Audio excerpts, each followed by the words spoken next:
Chegou a hora de eu contar pra vocês como é estar do outro lado do livro, o lado de quem escreve, ainda que ninguém tenha lido muito o que eu escrevi, apenas uns poucos gatos pingados, como a nossa amiga Bia. Bora? Olá, leitores e leitoras, sejam muito bem-vindos a mais um vídeo do Nunca Nem Li. Hoje eu, Arthur, aqui sozinho, mas não para fazer resenhas habituais, como vocês estão acostumados que a gente faça por aqui. Tô aqui para contar um pouquinho para vocês sobre o pouco que a gente já comentou em alguns vídeos aqui do canal, que é o fato de eu já escrever algumas coisas, estar tentando esta luta que é entrar no mercado editorial brasileiro, tão disputado e tão carente de bons autores, ainda que tenhamos bons autores, ainda tem muita gente boa aí para ser descoberta. Eu não me considero uma delas, talvez um dia, quem sabe. Bom, enfim. Mas eu decidi, essa semana eu estava com as minhas leituras um pouco atrasadas, na verdade este ano eu estou muito aquém do Arthur leitor do ano passado, por alguns bons motivos, promoções, mudanças de vida para melhor, que acabaram afetando um pouco na minha leitura, um pouquinho no ritmo de vídeos que a gente traz pro canal. E nessa busca pelo que falar, eu lembrei que eu escrevo e hoje eu já ganho um troquinho com escrita, e eu decidi trazer pra cá um pouquinho dessa história, contar pra vocês como que eu comecei a desenvolver ainda mais o gosto pela leitura, que é um gosto que eu tenho, que veio subindo gradativamente com o passar dos anos, com o meu amadurecimento na vida, mas que de 2, 3 anos pra cá ganhou um boom maior, principalmente pelo fato de eu ter começado a escrever, de ter direcionado algumas demandas pessoais, psicológicas pra escrita. Não sei se vocês sabem, mas Não, vocês não sabem. Enfim, eu sempre tive uma veia um pouco artística na minha vida, eu sempre tive um pouquinho, um quê de criatividade desde a minha infância, que acabou passando por várias vertentes da área artística, que começou com desenho. Eu desenho razoavelmente de maneira aceitável, mas eu comecei com desenho. Logo depois, no começo da minha adolescência, lá pelos 15, talvez 16 anos, eu comecei a direcionar essa criatividade, esse gosto por criar para música, e então eu aprendi a tocar violão. O meu irmão mais novo estudou, ele começou a praticar e estudar violão em casa, e eu de metido comecei a pegar alguns primeiros acordes com ele, e comecei a tocar também, e posteriormente acabei dedicando essa atenção artística e de criação a compor e escrever letras. E mais pra frente, já adulto, morando sozinho, eu tive um insight meio louco das ideias e larguei tudo pro alto para tentar viver de música. Me mudei pra capital gaúcha, pra região metropolitana de Porto Alegre, para tentar música, enfim. E eu sempre tive na minha cabeça, lá no fundinho, uma ideia de um começo e o fim de uma história, que eu não sabia se seria um clipe de uma música, das músicas das quais eu escrevia, ou se daqui a pouco seria um roteiro para um filme, quem sabe se meter nessa área, ou daqui a pouco uma história que talvez viesse um dia virar livro. Mas eu sempre tinha um começo e uma história bem pré-definidos, eu tinha uma cena praticamente montada na minha cabeça de algo relacionado a isso, que a Bia conhece muito bem, talvez eu contando aqui o que seria, ela saberia interpretar isso, porque ela foi a primeira pessoa a ler. Pra quem não sabe, a Bia, além de minha amiga, companheira de canal, sócia desse nosso projeto, que ainda não deu dinheiro, ela é a minha leitora ideal, como Stephen King costuma chamar, mas é a pessoa para quem eu apresento primeiramente as ideias do que eu tô escrevendo e a primeira versão daquilo que eu escrevi, que hoje, até o momento atual, são 3 trabalhos, que a gente tá na luta aí para que alguém aceite, quem sabe um dia tornar isto acessível a quem está assistindo o vídeo de hoje. Mas enfim, como eu comecei a escrever? No ano de 2017, por aí, eu perdi um grande amigo meu, um grande amigo de bigodes e pelos e gordinho. Era um gato que pra mim era como um filho, que era o Jason. Eu vou mandar uma foto da Bia pra botar aqui assim.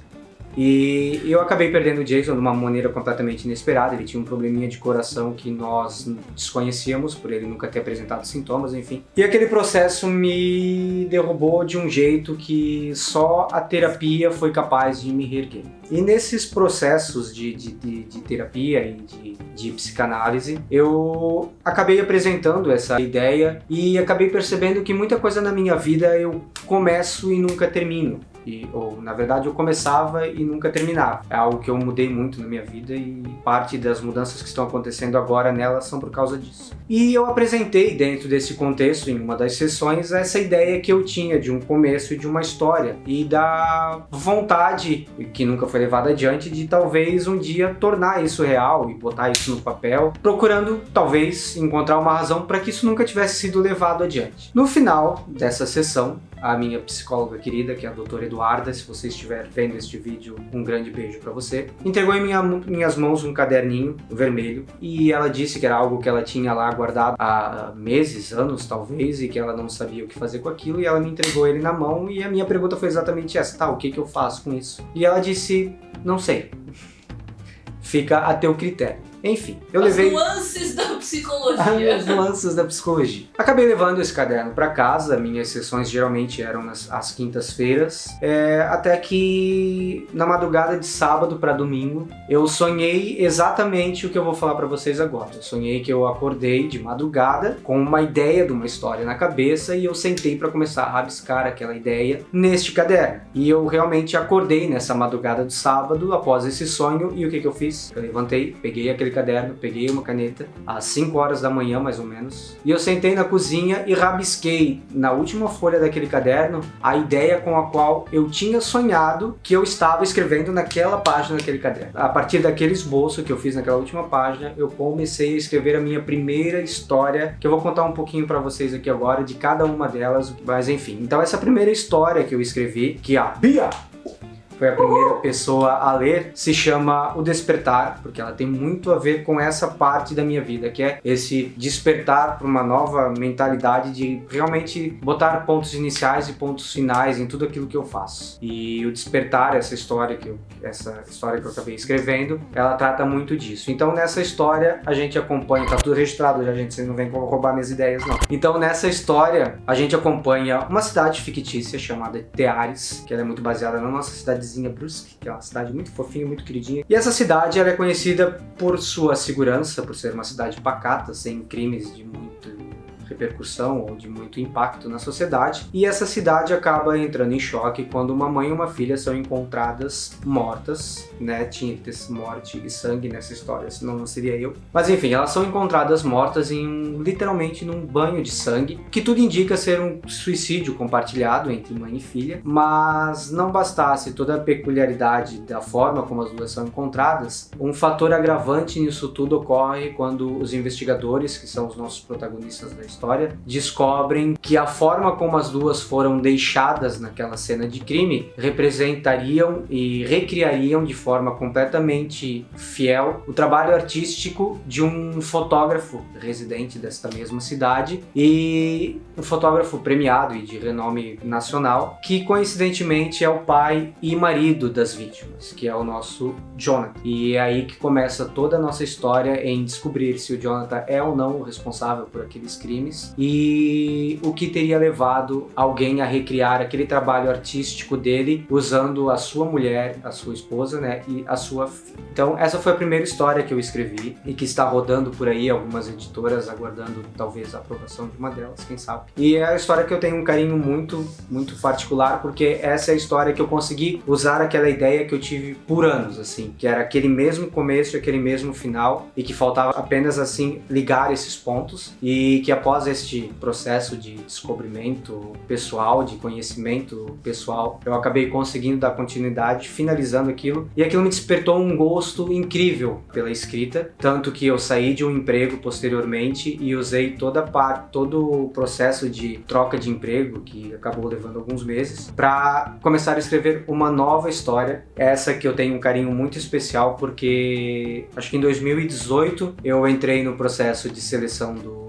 Kindle, né, do Prêmio Kindle de Literatura, e durante esse processo, esse concurso, a gente precisa publicar o livro na plataforma do Kindle de maneira independente e deixá-lo lá para que ele seja avaliado entre outras obras que estão concorrendo ao prêmio. O prêmio não veio, mas veio uma sensação muito gratificante, que é ter em mãos aquilo que eu criei, assim, acho que foi pela primeira vez que eu pude ter palpável nas minhas mãos aquilo que saiu de dentro da minha cabeça, aquilo que saiu de dentro das minhas minhas ideias, dos meus devaneios mentais, e que eu tive ajuda muito incrível da minha amiga Bia. Porque durante o processo de avaliação dessas obras, enquanto eu deixei o livro disponível na plataforma, hoje eu tirei ele para que eu possa acabar inscrevendo ele em outros editais, em outros concursos. Durante esse período, eu aproveitei a possibilidade que a plataforma nos fornece de imprimir este trabalho e de publicar ele em forma de livro físico, e a capa dele foi feita pela minha master hiper mega foda amiga, e ela criou essa capa linda que eu vou mostrar para vocês aqui agora,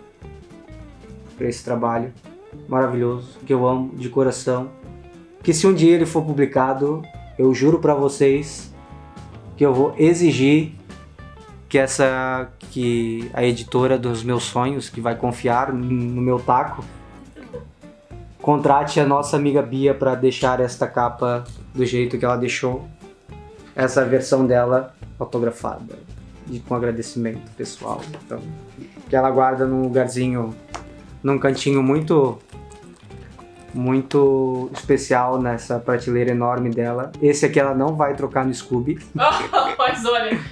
Eu até, ó, uma foto minha bonita que eu trago, em preto e branco, lindo. Quem vê acha que é um escritor. Então eu tenho um carinho muito especial por esta obra, que foi a segunda que eu escrevi, e que se passa na cidade de Canoas, no Rio Grande do Sul, cidade na qual eu morei por alguns meses da minha vida, nesta passagem que eu fiz nessa tentativa de viver de música. E a gente acompanha a história por 3 pontos de vista diferentes. Durante uma série de desaparecimentos de meninas, adolescentes na cidade de Canoas, e o medo que as mães e os pais passam a ter pela segurança de suas filhas no caminho do colégio ou em saídas com os amigos, a gente começa a acompanhar essa série de desaparecimentos através dos olhos de 3 pessoas. A Vitória, que é uma menina da idade das garotas desaparecidas, e é através dos olhos dela que a gente passa a acompanhar o medo que as adolescentes começam a ter e a desconfiança que elas passam a ter até mesmo de pessoas próximas delas. A gente acompanha a história pelos olhos da Joana, que é a mãe da Vitória e que está grávida do seu 2º filho e que é casada com o homem de seus sonhos, o marido que ela mesma repete várias vezes que é o homem que ela queria que toda mulher tivesse em suas vidas. E o nosso terceiro narrador dessa história é o Eduardo, que é o pai da Vitória, o marido da Joana, e que é alguém que esconde a sua verdadeira natureza de toda a sua família, de todos os seus amigos, e que guarda para ele sentimentos que levam a ele a duvidar não só de si mesmo, mas de todo mundo que nos cerca, de toda a questão que nos envolve, questionamentos que a gente tem. Será que a gente conhece realmente as pessoas que vivem com a gente, que estão do nosso lado, as pessoas em quem a gente confia? Enfim, então essa é a história do Jardim de Lírios, que eu tenho um carinho muito especial. Enfim, então esse foi o meu 2º trabalho escrito, que também está rodando aí, na expectativa de que alguém confie nele, mas que várias pessoas já leram e, por serem minhas amigas ou não, a recepção é sempre muito boa. Sabe que eu falo que os final ele caiu com da bunda, né? Eu digo que eu não gosto do final. A Bia não gosta dos meus finais. Eu sou uma pessoa sincera, quando eu não gosto do final eu falo que é ruim, eu falei que eu não gostei. Então o meu trabalho mais recente, a história mais recente que eu escrevi, ela é uma consequência dos sentimentos de frustração e talvez de angústia, da ansiedade de ter meus trabalhos publicados, e acabou me gerando alguns questionamentos não muito saudáveis, que, como tudo que não é muito saudável na minha vida, eu tento direcionar porque eu escrevo, e eu espero que dessa vez dê certo, porque eu comecei a questionar o seguinte: até onde um autor, alguém que deseja viver da escrita, ter suas histórias publicadas, seria capaz de ir para ter esse sonho realizado? E o principal deles foi o seguinte: seria um autor capaz de matar alguém, ou talvez o seu autor favorito, para ter os seus livros publicados, para ter a atenção voltada para si, a atenção da mídia, a atenção das editoras, a atenção de quem quer que seja, para que esse objetivo dele seja alcançado. E foi assim que nasceu o Eu Matei Thiago Torres. Eu vou revelar para vocês em primeira mão aqui, que eu não sei se eu poderia. Está concorrendo ao prêmio Machado da Dark Side, que tem, se você escreve, fica a dica, a gente tá perto de vencer as inscrições, então corre lá e se inscreva, que é uma baita oportunidade que a Darkside tá lançando para os novos autores nacionais, autores inéditos, né, publicações inéditas, enfim. Então, em Eu Matei o Thiago Torres, a nossa história começa quando a Natália, a editora-chefe de um grande selo editorial do país, talvez o maior deles, está tentando preencher a lacuna deixada pelo Thiago Torres, o autor carro-chefe da companhia, publicado em diversos países, best-seller com seus livros, mas que foi assassinado de forma completamente trágica por um vulgo fã. Então, meses após o seu assassinato e depois do boom de publicações e de vendas dos livros antigos do Thiago, então a Natália está avaliando os originais, novos originais, descartando aquilo que para ela acha que sempre é mais do mesmo, quando ela tem acesso a um pacote sem remetente e que ao abrir ela descobre ali um manuscrito. E o título do manuscrito, que deveria ser o título, é apenas uma frase em letras garrafais onde a gente lê Eu Matei Thiago Torres, datado de 2 dias antes do assassinato. Então o que a gente tem acesso durante a nossa leitura é um manifesto escrito por Raul, que é o nosso protagonista da história, onde ele narra toda a sua trajetória, todos os seus sonhos, todas as suas ambições, toda a sua caminhada e todos os eventos fatídicos na sua vida que acabaram levando ele a tomar ato tão desesperado de assassinar o seu autor favorito, a sua maior referência literária, para que enfim ele tivesse a atenção voltada para os seus trabalhos. Então, acho que não tem muito mais para entregar. Diz a Bia que é o favorito dela. Sim! Várias pessoas já leram, gostaram bastante, o que me deixou muito confuso. Agora vocês imaginam eu lendo isso, que não presta tu ler coisa das pessoas que tu conhece, porque eu já fiquei imaginando o Arthur matando Rafael Montes. Basicamente é isso aí. Eu não tinha pensado nisso.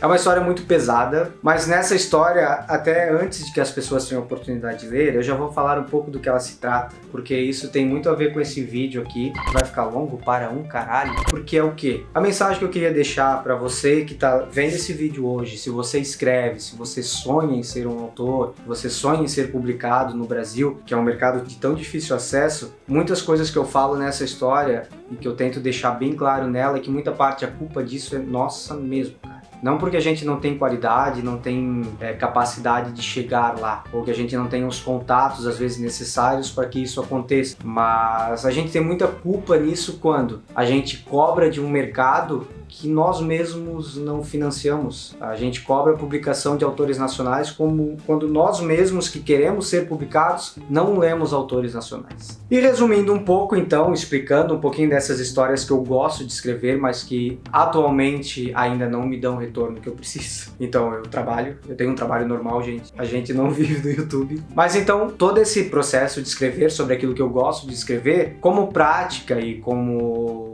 para trabalhar essas habilidades e como forma de conhecimento e de treinamento disso, eu passei a ler mais, passei a escrever mais sobre outros assuntos, então hoje eu já ganho uma grana legal escrevendo para desenvolvedoras de conteúdo, seja de sites, seja de blogs, seja de empresas de e-commerce. Bom, enfim, então eu comecei a ganhar um troco, comecei a pegar muito gosto pela escrita, e a escrita pela primeira vez na minha vida se tornou uma vertente artística que o sentimento de obrigação e de levar aquilo adiante, de transformar isso em trabalho, não me fez perder o tesão de fazer isso. O desenho, quando eu comecei a sentir na obrigação de estar desenhando, eu abandonei. A música, quando eu senti a obrigação de ter que tocar e de ter que cantar, também acabei abandonando. Eu sou um artista marcial, eu já dei aulas de arte marcial. A partir do momento que isso ficou algo obrigatório na minha vida, eu abandonei também. E a escrita, ela veio para ser esse divisor de águas na minha vida, assim, porque é algo que mesmo eu fazendo por obrigação, é algo completamente prazeroso e que eu me sinto muito bem escrevendo, e que um dia ainda, se tudo der certo e que eu tô batalhando para isso, eu quero estar do outro lado do que a gente faz aqui, que é ter os meus livros sendo divulgados em canais como esse, e tenho certeza que muita gente que tá vendo isso aqui, que escreve hoje, também tem esse mesmo sentimento, e o que eu posso dizer para vocês é: não desistam, é uma caminhada que vale a pena, porque a gente faz isso porque a gente gosta. É óbvio que quem diz que eu escrevo para mim mesmo, se fosse isso, você guardava isso na gaveta e não mostrava mostrava pra mais ninguém. O próprio Stephen King fala isso no livro dele. A gente escreve pra gritar pro mundo coisas que a gente não tem, às vezes, coragem de falar diretamente e pra trazer pra fora de forma sadia aquilo que a gente não pode expressar de outras formas. Então, escrevam, não parem de escrever, não parem de ler e quem sabe um dia vocês estarão aí vendo outros canais falando do que eu escrevi, beleza? O vídeo de hoje era isso. Não se esqueçam de se inscrever aqui no canal, de ativar as notificações, seguir a gente lá no Instagram, que é o @canal Nunca Nem Li, tudo junto. E eu prometo tentar dar o ar da minha graça mais vezes aqui no canal. Beleza? A gente se vê numa próxima. Fui!